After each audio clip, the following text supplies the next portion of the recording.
The place, London.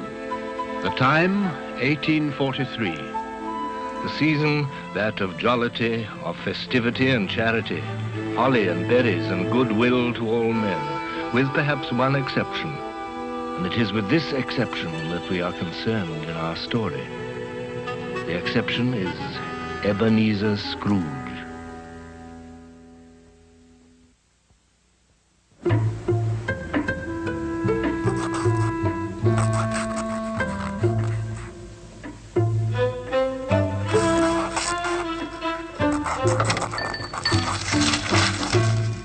A Merry Christmas, Uncle. God save you.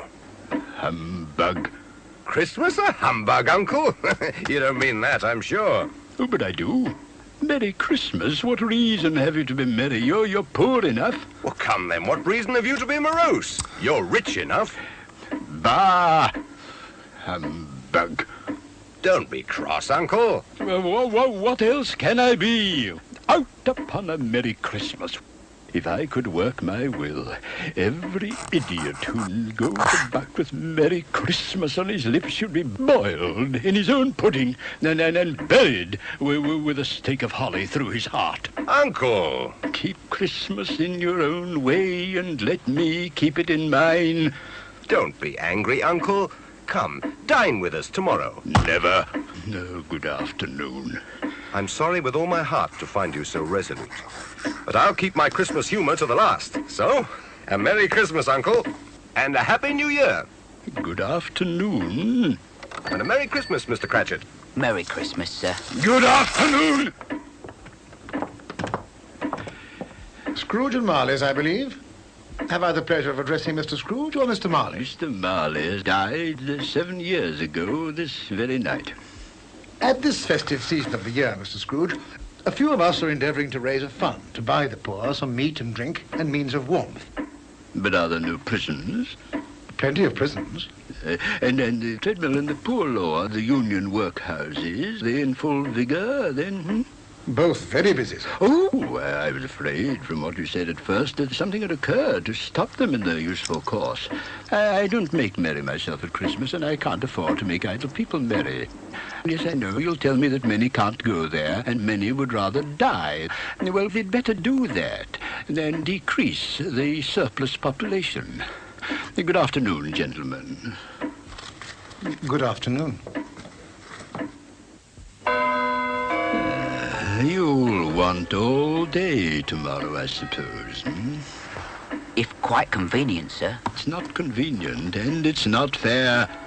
If I was to stop you £0.50 for it, you'd think yourself ill-used, I'll be bound, And yet you don't think me ill-used when I pay a day's wages for no work. It's only once a year, sir. Well, that's a poor excuse for picking a man's pocket every 25th of December. You'll be here all the earlier the next morning. Even the blind man's dog knew old Scrooge and avoided him. Scrooge kept all humanity at a distance and liked it that way.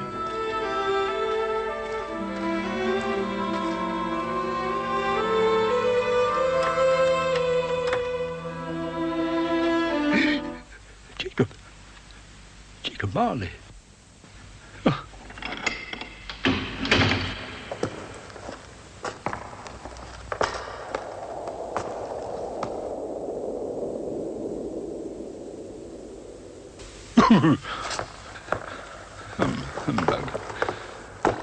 Humbug.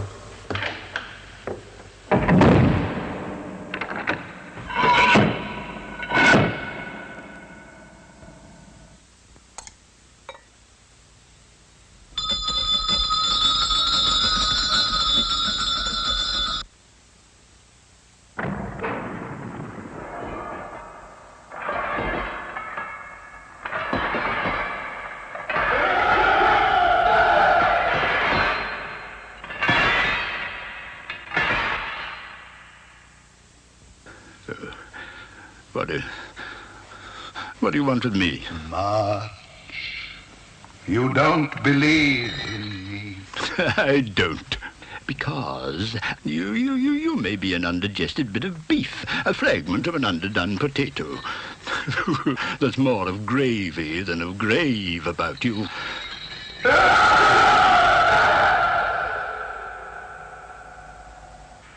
I wear the chain I forged in life.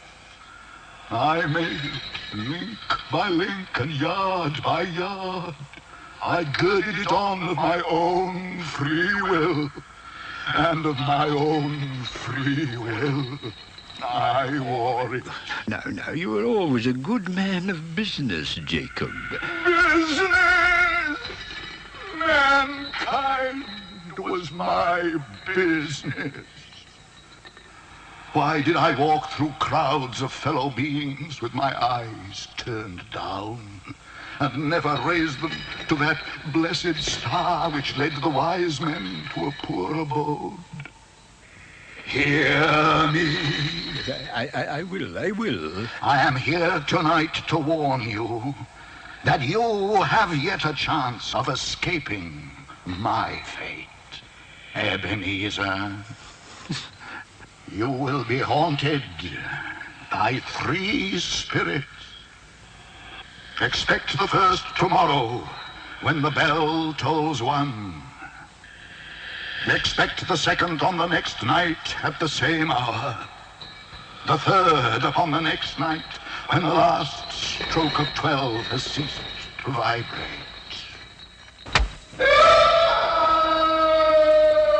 The air was filled with moaning phantoms. Their misery was plainly that they had lost the power to interfere for good in human matters.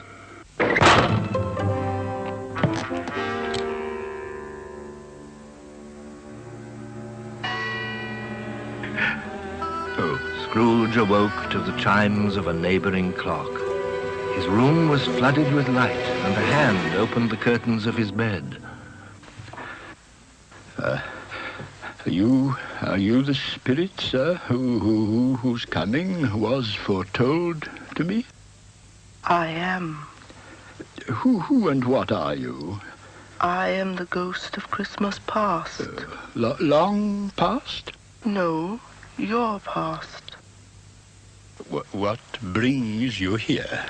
Your welfare. Rise and walk with me. Good heavens. I was a boy here.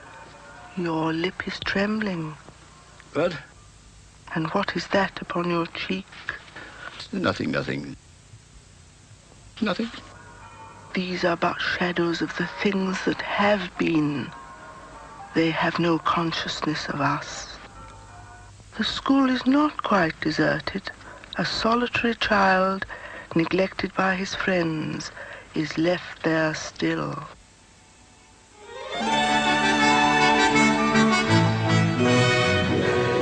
Oh, poor boy.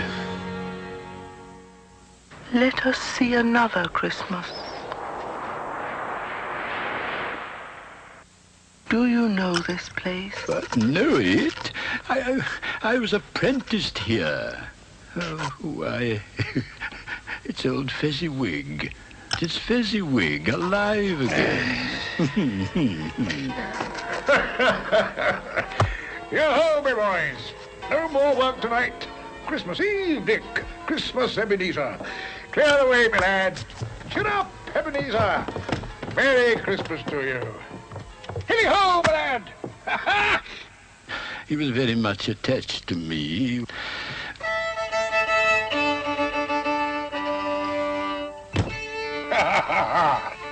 Welcome, everybody. Merry Christmas to you all.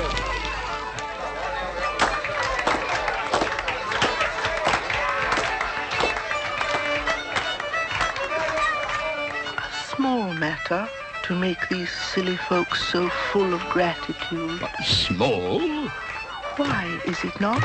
He has spent but a few pounds of your mortal money, 3 or 4 perhaps. But it isn't that, Spirit. He had the power. He had the power to render us happy or unhappy, to make our service light or burdensome, of pleasure or of toil. My time grows short. Quick. You are changed. You fear the world too much. There is nothing as hard as poverty, so I pursue wealth. I have seen your nobler aspirations fall off one by one until the master passion, gain, engrosses you. Our contract is an old one. I can release you. Have I ever sought release? In words? No, never. In what then? In a changed nature, in an altered spirit. May you be happy in the life you have chosen. Oh, Spirit, why would you delight to torture me? I told you these were shadows of the things that have been, that they are what they are. Do not blame me. Take me back. Haunt me no longer.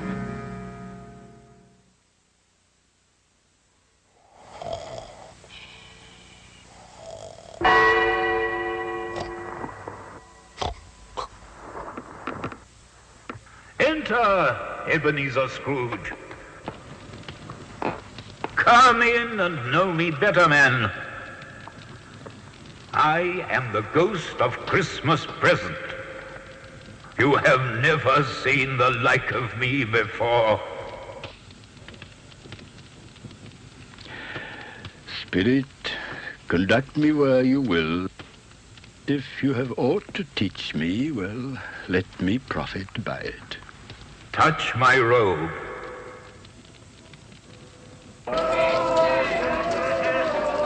As they walked, the spirit shed from his torch a few drops of good cheer on the passers-by. They stopped to bless the humble dwelling of the Cratchit family.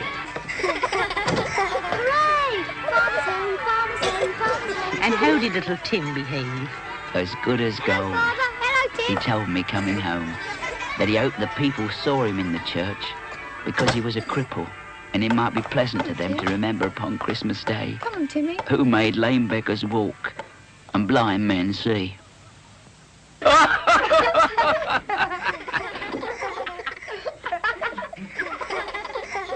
The little boy is lost in the snow. The little boy's lost in the snow. Are they?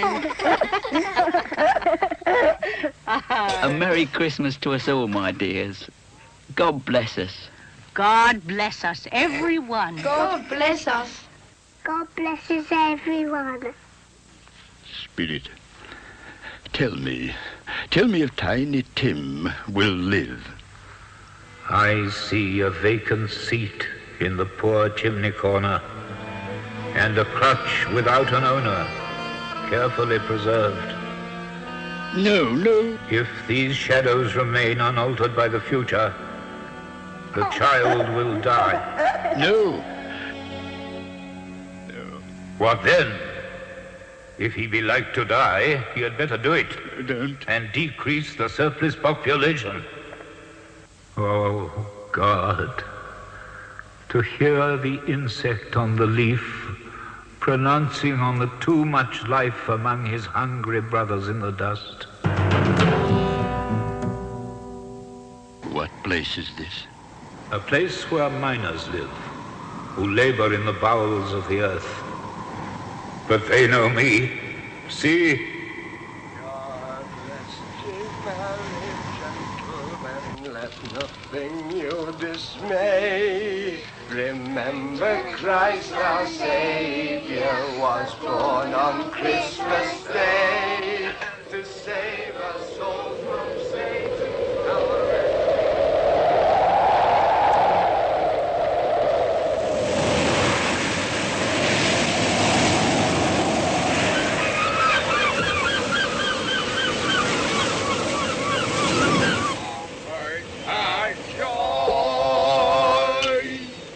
God rest ye merry gentlemen, let nothing you dismay. Was born on Christmas night to save us all from Satan's power when we have gone astray.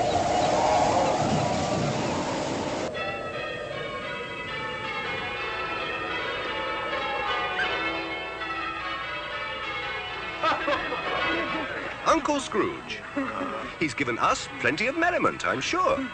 And it would be ungrateful not to drink his health. And I say, Uncle Scrooge. Uncle Scrooge. A Merry Christmas and a Happy New Year to the old man, whatever he is. He wouldn't take it from me, but may he have it nevertheless.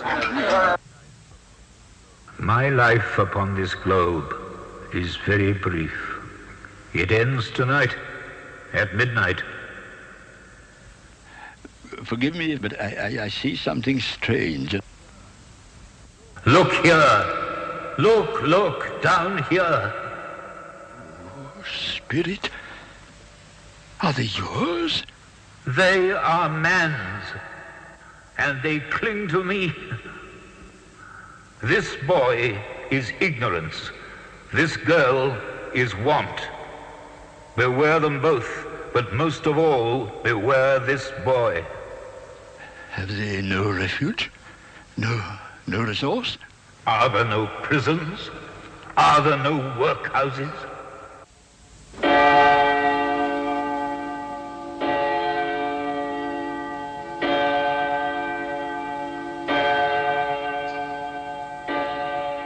In the presence of the ghost of Christmas yet to come. You are about to show me shadows of things that have not happened, but will happen in the time before us. Is that so, Spirit? Ghost of the future, I fear you more than any spectre I have seen. But as I know your purpose is to do me good, lead on, Spirit.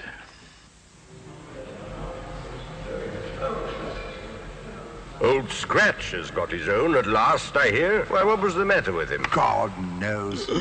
It's likely to be a very cheap funeral. I don't mind going if a lunch is provided, but I must be fed.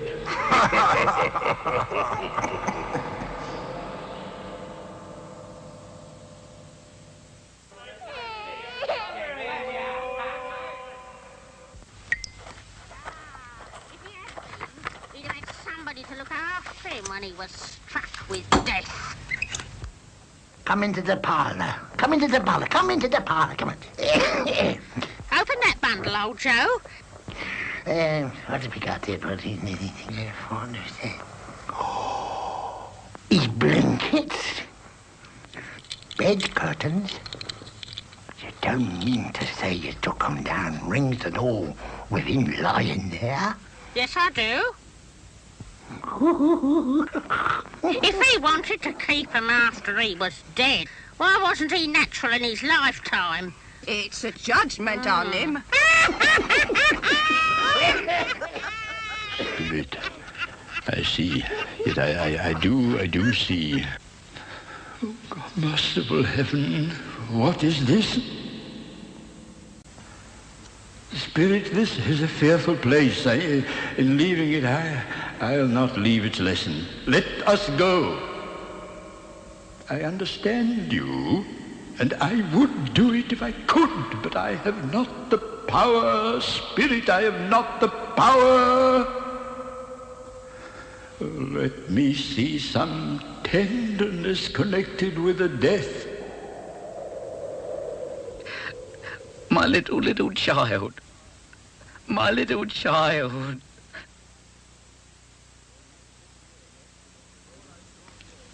Before I draw nearer to that stone to which you point, answer me one question. Are these the shadows of the things that will be, or are they shadows of the things that may be only? Am I the man who lay upon the bed? No, Spirit. No. Spirit, I'm not the man I was. Good Spirit, assure me that I may yet change these shadows you have shown me by an altered life. I will not shut out the lessons that they teach.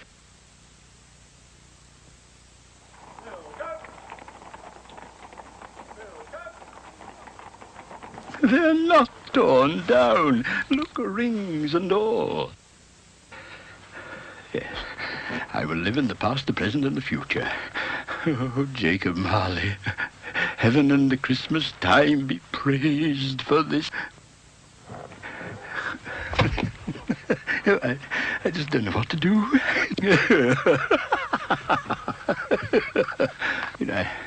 I don't know what day of the month it is. I don't know how long I've been among the spirits. I don't know anything.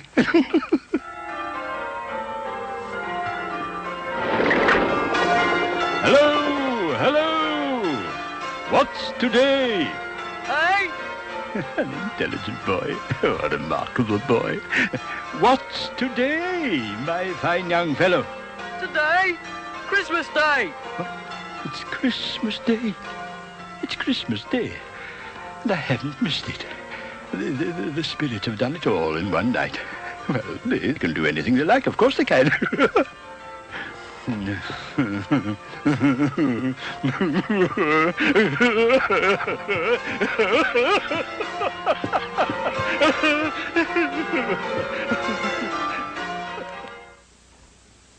I scarcely ever looked at it before, but it's a wonderful knocker.